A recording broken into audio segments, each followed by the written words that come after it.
जोहार। आपको स्वागत है झारखंड जीएस क्लासेस में। मैं हूं उदय मुर्मू सर। मुझे उम्मीद है आप सभी को मेरा वीडियो बहुत ही अच्छा लग रहे होंगे और सपोर्ट भी हमको आप लोग कर रहे हैं। इसके लिए मैं आप सभी का शुक्रगुजार हूं।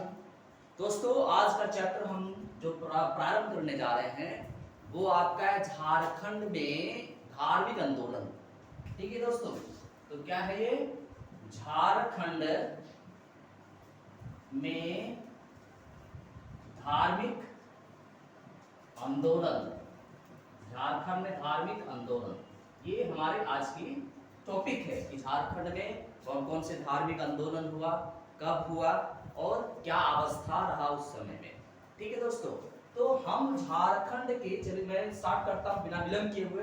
झारखंड में धार्मिक आंदोलन को अगर देखें तो वो दो तरीके से हमको देखने को मिलता है। ठीक है, कि झारखंड में जब आप धार्मिक आंदोलन को देखते हैं तो हमको दो तरीके से धार्मिक आंदोलन मिलेगा। पहला आपका हो गया जैन धर्म, जैन धर्म। ठीक है, जैन धर्म। और दूसरा देखने को मिलेगा वो हो गया आपका बौद्ध धर्म, बौद्ध धर्म। ये दो धर्म के बारे में हम स्टडी करेंगे, दो धर्म के बारे में स्टडी करेंगे। ठीक है, तो झारखंड में आंदोलन जो चला, धार्मिक आंदोलन, ये जैन धर्म और बौद्ध धर्म सबसे महत्वपूर्ण योगदान दिया है या पॉइंट रखता है। ठीक है, तो सबसे पहले हम जैन धर्म के बारे में हम डिस्कस करेंगे। जैन धर्म के बारे में हम डिस्कस करेंगे। जैन धर्म के बारे में क्या डिस्कस करेंगे कि जैन धर्म में कौन कौन थे, किसने कहाँ निर्माण प्राप्त किया और इसमें क्या योगदान रहा है।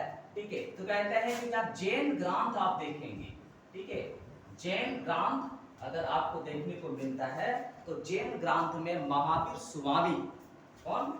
महावीर स्वामी का एक यात्रा है, एक यात्रा है लोर ए यादगा। ठीक है, कौन सा है? यात्रा है लोर ए यादगा।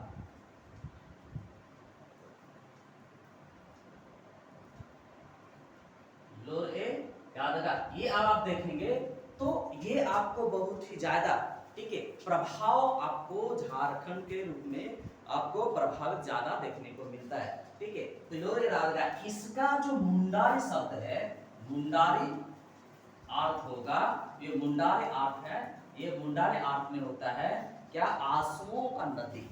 ठीक है, आंसुओं का नदी, आंसुओं का नदी, इसका मीनिंग होता है। मुंडारे शब्द में अगर देखा जाए, लोर ए यादगा को हम मुंडारे शब्द में देखते हैं तो क्या इसका मीनिंग होगा? ये होगा, ये आपका आंसुओं का नदी के रूप में इसका मीनिंग को सेटिंग किया गया है। ठीक है, इसका मीनिंग को सेटिंग किया गया है। इसमें क्या है मेन पॉइंट? इसमें महावीर स्वामी का, है ना, महावीर स्वामी का यात्रा के बारे में चर्चा की गई है और ये प्रभावित भी, काफी चर्चित भी रहा है उस समय के दरमियान देखा जाए तो। ठीक है, नेक्स्ट आपको मैं बता दूं, नेक्स्ट पारसनाथ पहाड़, पारसनाथ पहाड़। ठीक है, पारसनाथ पहाड़, पारसनाथ पहाड़ के बारे में क्यों पारसनाथ पहाड़ इतना चर्चित क्यों? क्योंकि पारसनाथ पहाड़ में 24 तीर्थकारों में से 20 तीर्थकारों ने यहाँ पे निर्वाण प्राप्त किए थे, निर्वाण प्राप्त किए थे। ठीक है, पारसनाथ पहाड़ का ऊंचाई कितना है? अगर हम मीटर में देखें तो 1365 मीटर है, 1365 मीटर है। अगर इसको फीट के हिसाब से देखें तो 4478 फीट, यानी कि फुट इस पहाड़ की जो ऊंचाई है। दो तरीके से अगर क्वेश्चन में आपका आंसर एग्जामिनेशन में या तो ये पूछा जा सकता है या तो ये पूछा जा सकता है कि आपकी ये पारसनाथ पहाड़ की जो ऊंचाई है कितना मीटर है, तो मीटर में पूछेंगे तो 1365 मीटर, अगर फुट में पूछेंगे तो 4468 फुट, यानी कि फीट आपको देखने को मिलेगा। ठीक है, ये कहाँ है? ये जो स्थान है ये गिरिडीह जिला में है, गिरिडीह जिला में स्थित है, स्थित है। ठीक है, पारसनाथ पहाड़ कहाँ स्थित है? ये गिरिडीह जिला में स्थित है, गिरिडीह जिला में स्थित है। ठीक है, ये कहता है कि यहाँ पर क्या हुआ था, यहाँ पर, ठीक है, जैन तीर्थकारों में से ऐसे तो 20 लोगों का हुआ था, 20 तीर्थकारों ने यहाँ पे निर्वाण प्राप्त किए थे। लेकिन जो अंतिम था 23वें जो तीर्थकार था, ठीक है, तीर्थकार था, उनको भी यहीं पे क्या हुआ था, इनको भी यहाँ पे परिनिर्वाण हुआ था, इसी पहाड़ में परिनिर्वाण हुआ था। ठीक है, उसका नाम क्या था? उसका नाम क्या था उस आदमी का? ठीक है, ये कब हुआ था? 717 ईस्वी पूर्व में, 717 ईस्वी पूर्व में परिनिर्वाण प्राप्त किया था, परिनिर्वाण प्राप्त किया था 717 ईस्वी पूर्व में। उसका नाम क्या था? उनका नाम था पार्श्वनाथ, पार्श्वनाथ। यहीं पे इसी पहाड़ में गिरिडीह जिले के दक्षिणी छोर में जो पारसनाथ पहाड़ है, वहीं पे अंतिम तीर्थ का जिनको हम लोग बोलते हैं पार्श्वनाथ, इसी जगह पे अंतिम रूप से निर्वाण प्राप्त किए थे, निर्वाण प्राप्त किए थे। ठीक है दोस्तों, निर्वाण प्राप्त किए थे पारसनाथ पहाड़ में है अंतिम। ठीक है, ऐसे तो यहाँ पे कंप्लीटली 20 तीर्थकारों ने यहाँ पे क्या किया है? निर्वाण प्राप्त किया है। लेकिन अंतिम जो थे वो कौन थे? पारसनाथ, यहाँ पे निर्वाण प्राप्त किया था। ठीक है, नेक्स्ट आपको मैं बताऊं कि इस 20 तीर्थकारों को एक एक करके मैं आपको बताऊंगा। ठीक है, एक एक करके मैं आपको सारा चीज क्लियर करता जाऊंगा। ये समझ करना है कि ये जो पारसनाथ पहाड़ है, पारसनाथ पहाड़ है, ये जैन धर्म के लोगों के लिए तीर्थ स्थल है। ठीक है, जैन धर्म के लिए ये क्या है? तीर्थ स्थल है, तीर्थ स्थल है। ठीक है, ये जो पारसनाथ पहाड़ है जैन धर्म के लोगों के लिए ये क्या है? ये तीर्थ स्थल है। इसलिए इस जगह को, इसीलिए इस जगह को क्या कहते हैं? जैन धर्म का मक्का कहा जाता है। क्या कहा जाता है? मक्का कहा जाता है, जैन धर्म का मक्का कहा जाता है। इसी पहाड़ को जैन धर्म का मक्का के रूप में संबोधित किया जाता है, संबोधित किया जाता है। ठीक है, एक और मैं आपको बता दूं, छोटा नागपुर जो मानभूम है, ठीक है, छोटा नागपुर में जो मानभूम है, मानभूम जो अभी कहाँ है? वर्तमान में अगर देखा जाए तो ये वर्तमान में कहाँ है? ये धनबाद में है। कहाँ है? धनबाद में। वर्तमान में अगर मानभूम को देखें तो ये कहाँ है? ये धनबाद में है। तो ये इस जगह पे धनबाद में क्या था? धर्म, इस धर्म की, है ना, सभ्यता और संस्कृति का क्या था? यहाँ पे आपका सभ्यता संस्कृति का ये क्या था? सभ्यता या संस्कृति व संस्कृति का यहाँ क्या था? केंद्र था। क्या था? केंद्र था। ठीक है, जो छोटा नागपुर के मानभूम के रूप में जो हम जानेंगे, अभी वर्तमान में धनबाद में है, तो यहाँ पे क्या है? जैन धर्मावलंबी के लिए क्या था? ये क्या था? सभ्यता व संस्कृति का केंद्र था, सभ्यता एवं संस्कृति का केंद्र था। ठीक है दोस्तों, नेक्स्ट मैं आपको चलूं हनुमान गांव। ठीक है, हनुमान गांव, कसाई नदी, दामोदर नदी। ठीक है, तो नेक्स्ट आपको मैं चलता हूं कि एक है दामोदर नदी। ठीक है, दामोदर नदी, और इसके साथ ही आपका होता है कसाई नदी, है ना, दामोदर नदी या कसाई नदी। दामोदर नदी या कसाई नदी के बारे में हम चर्चा करेंगे। ये यहाँ पे क्या हुए थे, किस तरह के लोग यहाँ पे रहते थे, क्या है यहाँ पे।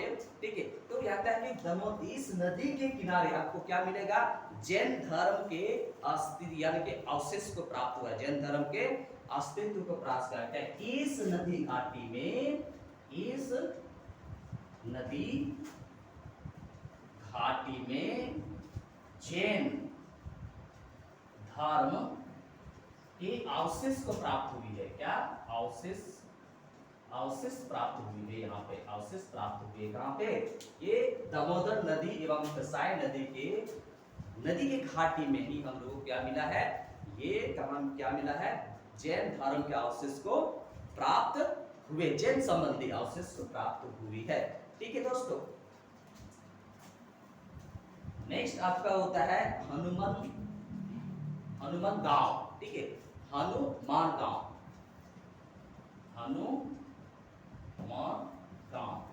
हनुमान गांव। ठीक है, ये भी काफी चर्चित में रहा है, उस समय की बात है, काफी चर्चित में रहा इस गांव को भी। इसमें क्या है, ये हनुमान गांव, ये कहाँ है? ये पलामू में अवस्थित है। कहाँ पे है? पलामू में अवस्थित है। ये जो गांव है कहाँ है? पलामू में, पलामू में है। और यहाँ पलामू में जो है, यहाँ क्या हुआ है? जैन धर्म के पूजा स्थल है ना, जैन धर्म के पूजा स्थल प्राप्त हुए है। क्या? पूजा स्थल। ये लोग पूजा करते हैं, है ना, पूजा करते थे। ठीक है, तो पूजा करने का जो स्थल था, इसमें हनुमान गांव में, ये जो पलामू जिले में अवस्थित है, पलामू एक प्रमंडल भी है, पलामू जिले में अवस्थित है। यहाँ से क्या मिला?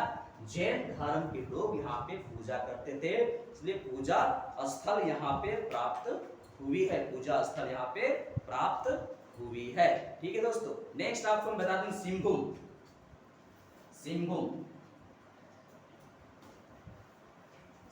सिंहभूम जो है, सिंहभूम में एक जगह है जिसको नाम है बेगूसागर, जिसका नाम है बेगूसागर। सिंहभूम में एक जगह है बेगूसागर नाम के, बेगूसागर नाम का। यहाँ क्या हुआ है? 7वीं शताब्दी का जैन मूर्ति प्राप्त हुई है। कब की? ये 7वीं शताब्दी का जैन मूर्ति हमें मिला है, जैन मूर्ति प्राप्त हुई है। कहां से? ये सिंहभूम के बेगूसागर एक जगह है, वहां से 7वीं शताब्दी का जैन मूर्ति यहां से प्राप्त हुई है। ठीक है दोस्तों। नेक्स्ट मैं बता दूं कि यहाँ पे जो लोग रहते थे, प्रारंभिक रूप से जो लोग रहते थे सिंहभूम में, ये सिंहभूम में जो लोग रहते थे प्रारंभिक तौर पर, प्रारंभिक काल में, ठीक है, ये जैन धर्म को मानते थे। क्या मानते थे ये लोग? जैन धर्म को मानते थे, जैन धर्म को मानते थे। और जब जैन धर्म को मानते थे तो उन लोगों को क्या कहा जाता था? सार्क, इस नाम से उन लोगों को जाना जाता था, सर। ठीक है, यहाँ के लोग क्या करते थे? गृहस्थ के रूप में धर्मावलंबित है, ठीक है, जैन धर्मावलंबित है। लेकिन ये जो था, ये एक श्रावक, ठीक है, मैं बता दूं, इन लोगों को श्रावक के एक बिगड़ा रूप था,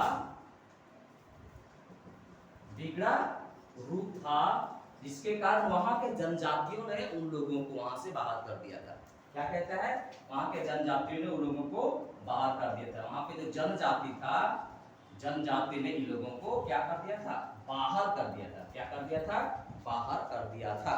ठीक है दोस्तों, बाहर कर दिया था। नेक्स्ट मैं आपको बता दूं कि एक पहाड़ है।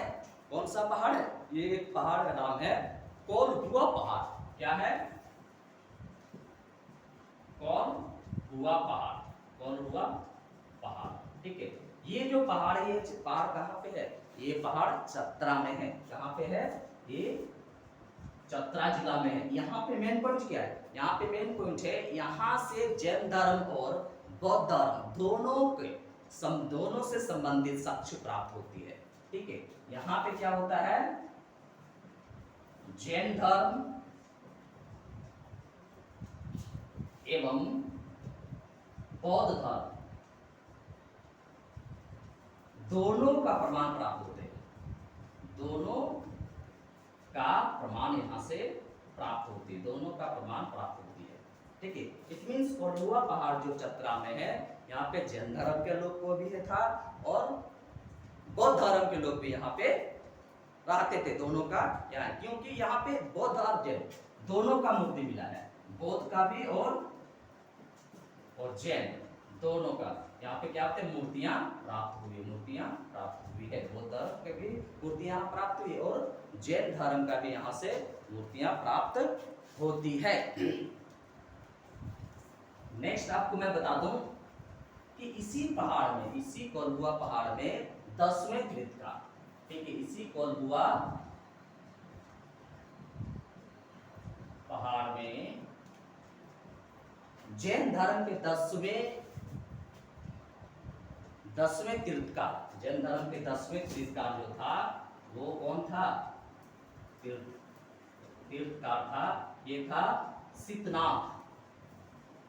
सिद्धनाथ, इसके बारे में चर्चा करेंगे। कोल्हुआ पहाड़ में ही जैन धर्म के 10वें तीर्थंकर सिद्धनाथ, इसलिए क्या क्या था, ज्ञान की प्राप्त हुई थी। क्या हुआ था, ज्ञान, यहाँ पे क्या क्या प्राप्त किया था इसने, ज्ञान का प्राप्त हुई थी। किसको, 10वें तीर्थंकर सिद्धनाथ को यहाँ पे ज्ञान प्राप्त हुई थी। क्या प्राप्त हुई थी, ज्ञान प्राप्त हुई थी। नेक्स्ट पॉइंट मैं आपको बता दूं, यहाँ पर जैन तीर्थंकरों का प्रतिमा भी है इस कोल्हुआ पहाड़ में, ठीक है। यहाँ पे क्या है, जैन धर्म का या जैनियों का क्या है, ये प्रतिमा भी आपको देखने को मिला। प्रतिमा तो मूर्ति आपको देखने को, मूर्ति पहले मैंने बता दिया कि मूर्ति भी यहाँ पे देखने को मिलता है, मूर्ति भी देखने को मिलता है। इस पहाड़ में एक चिन्ह है, पद चिन्ह, ठीक है। इसी पहाड़ में एक पद चिन्ह है और पद चिन्ह इसी कोल्हुआ पहाड़ में ही एक पद चिन्ह है, ठीक है, पद चिन्ह है। तो पद चिन्ह क्या है, पद चिन्ह है वो पद चिन्ह इसका माना जाता है, इसका किसका माना, पार्श्वनाथ का पद चिन्ह माना जाता है, ठीक है।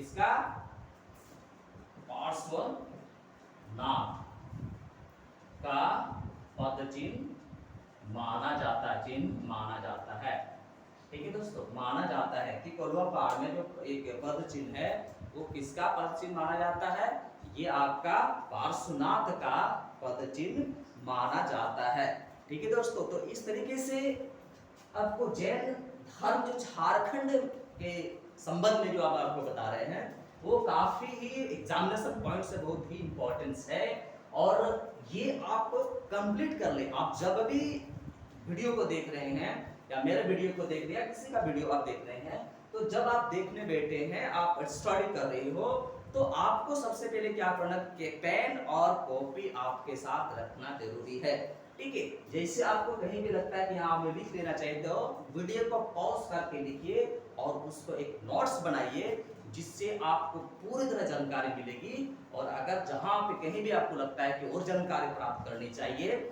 ऐसे छुट्टी हुई ऐसे लगता है, तो आप मुझे कमेंट करें, मैं कोशिश करूंगा आपकी जो समस्या है उस समस्या को समाधान करने के लिए। दोस्तों, आप सभी ने मुझे अच्छा ही फीडबैक दे रहे हैं इसलिए मैं चाहूंगा कि अगर इस वीडियो को आप लोग शेयर करते हैं और मैं सही मुकाम तक मैं पहुंचूं, तो निश्चित रूप से आने वाला समय में जेपीएससी को फर्स्ट ट्रैक में हम लोग, ठीक है, पहले ही प्रयास में हम लोग निकालेंगे। और आप देखते रहिए वीडियो को, शेयर करते रहिए, कमेंट कीजिए और सब्सक्राइब करना तो भूलना ही नहीं है दोस्तों। इससे मैं आपको नए नए नोटिफिकेशन वीडियो मिलेंगे, नए नई चीजें आपके देखने को मिलेगा। धन्यवाद, जोहार, जय हिंद, जय भारत।